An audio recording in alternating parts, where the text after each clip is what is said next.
Le budget 2025 a été présenté effectivement aujourd'hui même à l'Assemblée nationale par Michel Barnier et ses équipes. Le budget 2025, donc, c'est ce que prévoit la France pour l'année 2025 de recettes et de dépenses. La France fait face à un déficit de 6% aujourd'hui. La France est dans une procédure de déficit excessif auprès de la Commission européenne. Le gouvernement annonce qu'il est sur une trajectoire de réduction du déficit à horizon 3% de déficit en 2029, je crois. Et ils ont annoncé la cure pour cette année, 60 milliards d'euros d'économies, 40 milliards d'euros de réduction de dépenses et 20 milliards d'euros de hausse d'impôts. Apparemment, ça se discute, ça. Ouais. Alors justement, ils sont en train... on commence à le discuter, le budget. 13,6 milliards d'euros d'impôts de plus sur les grandes entreprises, donc ils vont payer plus d'impôts, et 2 milliards d'euros d'impôts sur les foyers les plus aisés. Il s'agirait probablement du retour d'une imposition sur la fortune qui ne reprendrait pas le nom.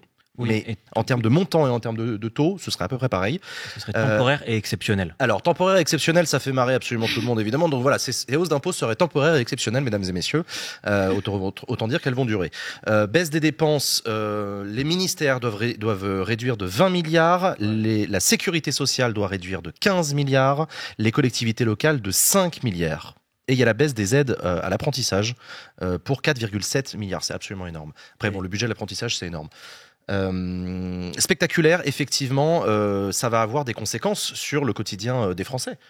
Ces choix budgétaires. Emilio ? Ne serait-ce que sur les collectivités locales, 5 milliards d'euros. C'est absolument colossal pour des collectivités qui sont déjà exsangues, elles sont déjà la langue par terre parce qu'elles n'ont déjà pas les moyens, elles font des choix drastiques et en fait elles deviennent finalement les variables d'ajustement de la politique économique d'Emmanuel Macron. Parce qu'en gros c'est Macron qui décide et puis il dit voilà j'ai trop dépensé et puis vous qui avez décidé de rien les départements, les régions et les mairies, vous allez quand même faire des économies parce que moi j'ai merdé.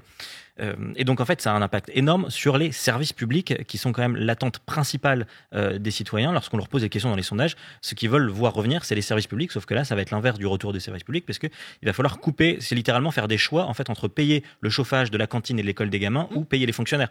Ça s'appelle des choses comme ça. Et juste un petit exemple en fait que je trouve extrêmement parlant de ce qui s'est passé ces dernières semaines, qui illustre pourquoi en fait c'est les collectivités sont déjà complètement exsangues. Oui, c'est le mot. Dans le Nord, le conseil départemental en fait, a mis fin à un dispositif qui s'appelle collège au cinéma. C'est-à-dire, c'est 3 sorties. J'allais en parler, tu l'as vu dans le Canard. Non, je l'ai vu sur la chaîne Twitch de l'Humanité pour ne rien cacher. Oui, vas-y, c'est intéressant comme exemple. C'est concrètement un dispositif qui existe dans plein de départements. Ouais. C'est 3 sorties par an au cinéma pour des collégiens, mais c'est pas juste les emmener au ciné pour les emmener au ciné, c'est d'aller voir des films de patrimoine ou des films récents et ensuite de travailler sur ces films, d'en faire un projet pédagogique. C'était 30 000 collégiens, par exemple, dans le Nord, qui travaillaient donc sur ces films. Ça existait depuis 30 ans et en fait, ça coûte 300 000 euros par an, sans compter les frais de transport, parce qu'il y a le dispositif en lui-même et après, tu as les frais de transport. Et du coup, le président du conseil départemental, lui, il a dit, on sucre tout ça, avec des arguments qui sont fallacieux, mais déjà, lui, il dit que c'est pour, je préfère faire des logements d'urgence pour les enfants. En vrai, il dit, c'est bon, les parents, ils peuvent les emmener au cinéma, puis s'ils vont qu'une fois par an, c'est quand même pas dramatique. Ils disent, ils ont bien de l'argent pour les emmener au parc d'attractions, ils peuvent bien les emmener au cinéma. D'accord, ok. Mais c'est incroyable. Ce qui est dingue, moi, et après j'en termine, mais moi c'est un truc assez perso. En fait, il se trouve que je suis cinéphile et j'ai commencé à aller au cinéma avec le collège on est allé voir le film de Robert Guédillon qui s'appelle L'Armée du crime sur Missak Manouchian. C'est comme ça, c'est pour ça que t'es devenu communiste. Non, mais ça participe en tout cas, ça a forgé aussi un imaginaire en fait. Sûr, oui. Et ça nous a appris l'histoire de France. Et il se trouve que j'ai enquêté sur la pontification de Manouchian au mois de janvier. Mais en fait, tout est lié. En fait, et c'est pas de la culture pour rien. La question du budget des collectivités locales, c'est typiquement le genre de truc qui peut paraître extrêmement vaseux et très techos et très difficile à saisir quand on l'entend. Il faut bien comprendre que les collectivités locales, l'écrasante majorité, c'est des mairies. Voilà, c'est les mairies. 36 000 communes en France. Ensuite, il y a les conseils départementaux et les conseils régionaux, mais ça, c'est moins important. C'est important en masse de pognon. C'est important en masse de pognon, notamment les départements qui s'occupent de l'action sociale. Le budget des collectivités locales, il est composé en partie de taxes afférentes directement à la collectivité au niveau local. On paye des impôts sur les ordures ménagères, par exemple, et d'argent qui vient de l'État. Ce qu'on appelle les dotations aux collectivités, c'est l'État qui donne de l'argent aux collectivités pour leur permettre de fonctionner. Faire les mariages, faire les états civils, le machin et tout. La mairie, elle a besoin d'un budget pour tourner. C'est dans la négociation entre les collectivités locales et l'État sur le montant de la dotation que le gouvernement prévoit de retirer du pognon. Aujourd'hui, il y a des grilles, c'est effectivement très technique, où en fonction des critères, de la quantité de population de la mairie, nombre d'agriculteurs, nombre de commerces, il y a des barèmes qui permettent de donner de l'argent à la mairie pour lui permettre de tourner. Et les mairies ont de moins en moins de pognon. Et tu as parlé des écoles tout à l'heure, c'est un très très bon exemple. Les coûts de fonctionnement augmentent pour les mairies, notamment l'augmentation du prix de l'énergie. Vous et moi, on paye plus cher notre électricité. Les mairies, elles payent plus cher leur électricité aussi. Elles ont des contrats avec EDF. La chaudière de l'école maternelle, c'est une chaudière au fioul, c'est une chaudière à gaz. On parle de centaines de milliers d'euros par an. C'est hyper cher en fait. Et il y a des maires, il y avait des reportages très intéressants l'année dernière sur l'inflation des prix de l'énergie qui disaient on a un problème là. On peut plus chauffer les salles de classe, des mômes. On n'a plus les moyens de payer, c'est un cauchemar, etc. Le gouvernement avait sorti un truc en disant vous inquiétez pas, on va compenser pour les mairies les plus en difficulté et tout. Mais bref, très bon exemple. Vous voyez, un élu local, c'est un mec qui s'arrache la tête pour dire mais comment on chauffe les classes des enfants. T'as regardé toi, Namou, un petit peu les implications du côté de la culture, je crois. Oui, en fait, il y a un peu une sorte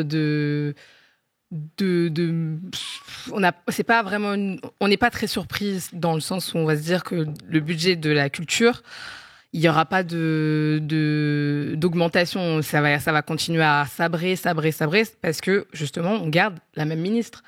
On continue. Rachida Dati, si vous n'avez pas suivi. Rachida Dati, absolument. Rachida Dati qui est encore membre du gouvernement, alors qu'elle était déjà membre du précédent gouvernement avec Gabriel Attal. Donc je pense que pour tous les acteurs du secteur de la culture, ça va être très compliqué et il va falloir serrer la ceinture au niveau des intermittents du spectacle. Déjà, ça fait des années qu'il y a des manifs, des grèves et qu'ils essaient de nouer aussi un dialogue avec la ministre et il y a rien en fait. Il y a rien, même pas forcément des promesses. Il y a plutôt, on sent que du côté de Rachida Dati, elle est déjà en train de penser à 2026, donc les municipales et donc comment elle peut essayer de atteindre cette mairie de Paris.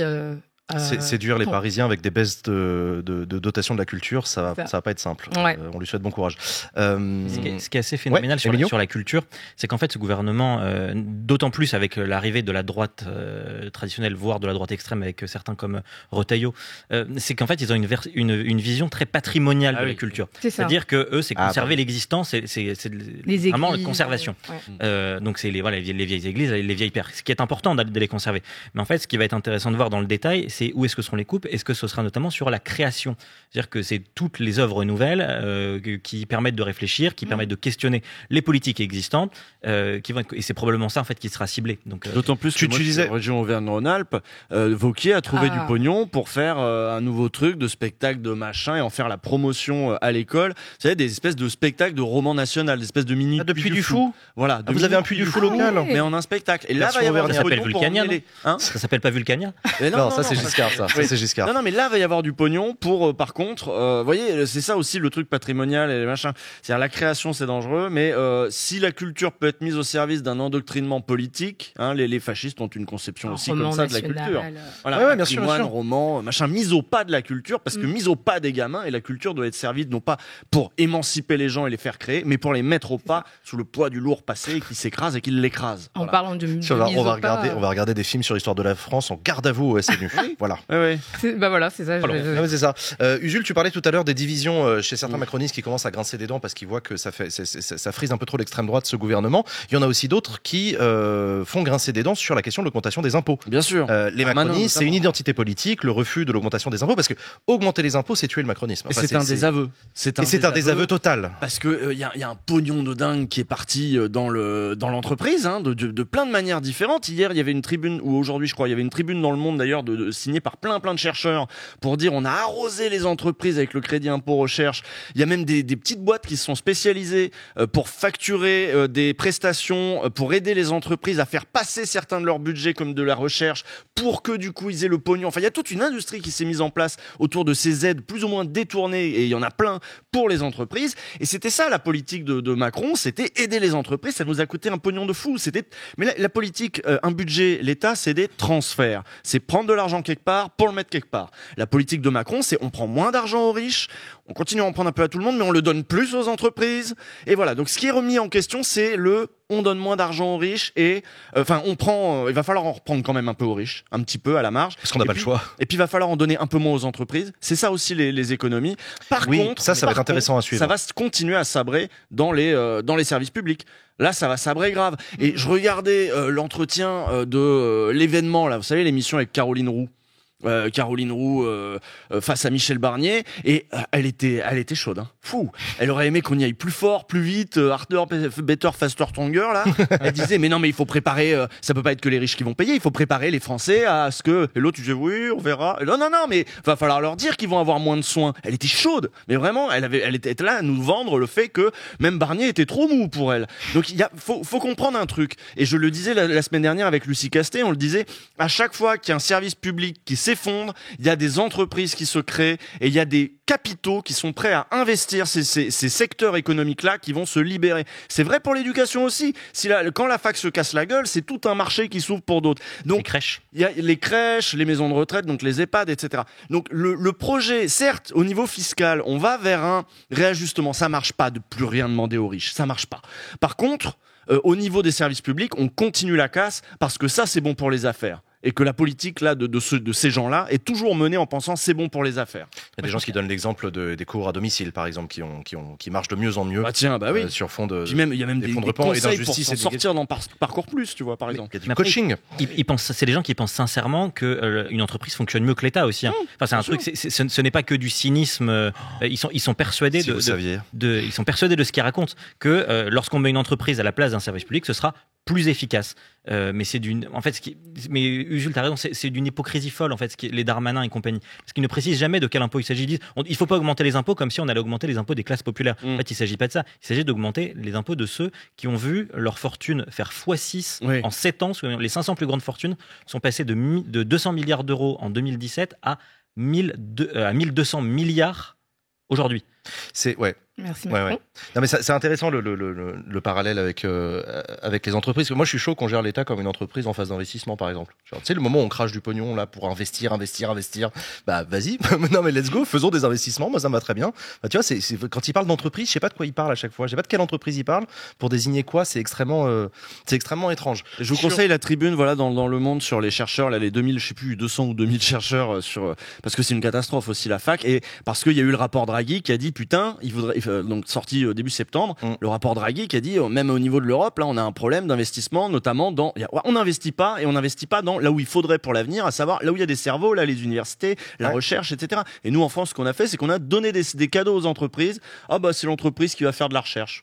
Ça, on aura du meilleur savon, du meilleur shampoing, d'accord, ok, mais enfin c'est pas ça qui produit une élite d'un pays, tu vois, qui marche. Tu disais tout à l'heure.